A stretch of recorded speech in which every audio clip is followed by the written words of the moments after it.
जय श्री कृष्ण। श्रोता मित्र, यहाँ प्रस्तुत है ऋषि उत्तम की परीक्षा और श्री कृष्ण का विचार, जो महाभारत का वह भाग जो भावनात्मक भी है और रणनीति व प्रतिज्ञा से भरा हुआ भी, और श्री कृष्ण लीला भाग 113 की कहानी, जिसे एक भावपूर्ण, क्रमिक और संवादात्मक शैली में कहानी का वर्णन है। अगर आप चैनल में नए हो तो चैनल को सब्सक्राइब करके श्री कृष्ण लीला भाग 1 से लेकर भाग 112 तक की कहानी को जरूर सुने। महाभारत का युद्ध समाप्त हो चुका था। धर्म की स्थापना हुई, अधर्म का अंत हुआ और पृथ्वी पर शांति लौटी, परंतु हृदयों में अनेक प्रश्न अब भी शेष थे। एक ऐसा ही प्रश्न था, यदि स्वयं भगवान श्री कृष्ण इस धरती पर थे तो इतना बड़ा संहार क्यों हुआ। यही प्रश्न लेकर महर्षि उत्तम श्री कृष्ण के पास आए और उनके साथ घटित हुई एक रहस्यमय लीला ने संसार को धर्म, क्षमा और अहंकार के सत्य अर्थ समझा दिए। 1. श्री कृष्ण और महर्षि उत्तम का प्रथम संवाद। द्वारिका की ओर जाते हुए श्री कृष्ण एक शांत वनस्थली में पहुंचे। वहां योग विभूतियों से परिपूर्ण तेजस्वी महर्षि उत्तम तप में लीन थे। वर्षों से वे सांसारिक हलचलों से दूर केवल ब्रह्मज्ञान और तप में रमन कर रहे थे। जैसे ही श्री कृष्ण ने उन्हें प्रणाम किया, ऋषि ने नेत्र खोले और पूछा, कृष्ण, तू हस्तिनापुर से लौट रहा है, क्या युद्ध हुआ? क्या वास्तव में तूने युद्ध को नहीं रोका? श्री कृष्ण ने गंभीरता से उत्तर दिया, हाँ, युद्ध हुआ और सभी कौरव मारे गए। ऋषि उत्तम का मुख कठोर हो गया।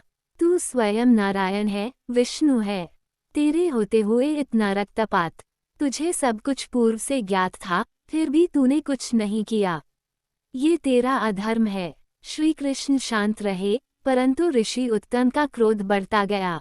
उन्होंने कहा, मैं तुझे श्राप दूंगा। तू इस धरती पर रहकर धर्म की रक्षा करने आया था और तूने सब कुछ नष्ट होने दिया। 2. श्री कृष्ण की चेतावनी। श्री कृष्ण ने विनम्र स्वर में कहा, ऋषिवर, यदि आप मुझे श्राप देंगे तो आपका तप और वर्षों की साधना का संचित बल नष्ट हो जाएगा। मैं नहीं चाहता कि आपका तेज व्यर्थ हो। मैं आपसे प्रार्थना करता हूँ कि आप शांति रखें। परंतु उत्तम ऋषि नहीं माने। उनका मन क्रोध से भरा हुआ था। तब श्री कृष्ण ने उन्हें धर्म का गूढ़ रहस्य समझाते हुए कहा, ऋषिवर, ये युद्ध मेरी अनुमति से नहीं, कर्म और अधर्म की प्रतिक्रिया से हुआ है।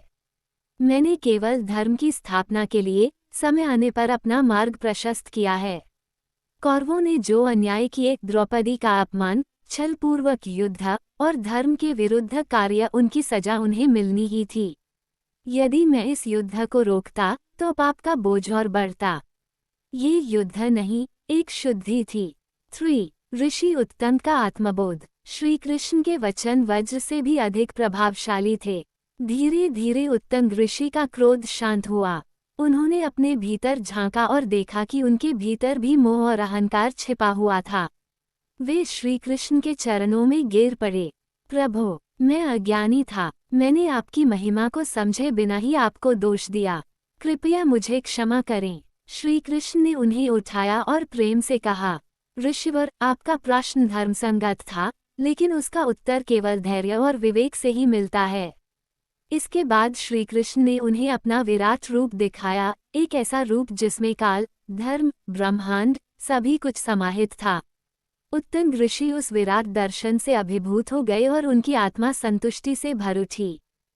4. श्री कृष्ण का वरदान। विराट रूप के दर्शन के पश्चात श्री कृष्ण ने उन्हें आशीर्वाद दिया, ऋषिवर, जब भी आपको जल की आवश्यकता होगी, आप केवल मेरा स्मरण करें। जल आपकी सेवा में प्रकट होगा। उत्तम ऋषि ने श्री कृष्ण को नमन किया और श्री कृष्ण द्वारिका की ओर प्रस्थान कर गए। 5. जल की परीक्षा। कुछ समय बाद तप में लीन उत्तम ऋषि को प्रचंड प्यास लगी। चारों ओर उन्होंने जल ढूंढा, परंतु कहीं जल नहीं था। उन्हें श्री कृष्ण की बात याद आई और उन्होंने श्रद्धा से भगवान का स्मरण किया। श्री कृष्ण ने स्वर्ग से इंद्रदेव को बुलाया और कहा, इंद्र, ऋषि उत्तम को जल की आवश्यकता है, लेकिन मैं चाहता हूँ कि उनकी परीक्षा हो। क्या वह केवल बाहरी रूप देखकर निर्णय करते हैं या सत्य को पहचानते हैं? इंद्रदेव चांडाल का भेष धारण कर एक कुपात्र में अमृत लेकर उत्तंग ऋषि के पास पहुँचे। हे तपस्वी, चांडाल बोला, ये जल पी लो। उत्तंग ने देखा सामने एक नीच जाति का व्यक्ति, गंदे वस्त्रों में, और जल भी किसी मटमैले पात्र में। उन्होंने मुंह फेर लिया। तू एक चांडाल है, मैं तेरे हाथों जल कैसे पी सकता हूँ? यह मेरी तपस्या का अपमान होगा। चांडाल मुस्कुराया और तुरंत अदृश्य हो गया। 6. पश्चाताप और शिक्षा। उत्तंग ऋषि आश्चर्यचकित रह गए। तुरंत उन्हें आत्मज्ञान हुआ। उन्होंने पुनः श्री कृष्ण का स्मरण किया। श्री कृष्ण प्रकट हुए। प्रभो, क्या वह व्यक्ति, क्या वह जल? श्री कृष्ण मुस्कराए। हाँ ऋषिवर, वह इंद्रदेव थे, और जो जल उन्होंने दिया वह अमृत था, लेकिन आपने उसका तिरस्कार कर दिया क्योंकि आप बाहरी रूप में उलझ गए। सत्य और धर्म केवल रूप और जाति से नहीं पहचाने जाते, उनमें जो भाव और तत्व है वही उनका मूल्य तय करता है। उत्तंग ऋषि ने लज्जित होकर सिर झुका लिया।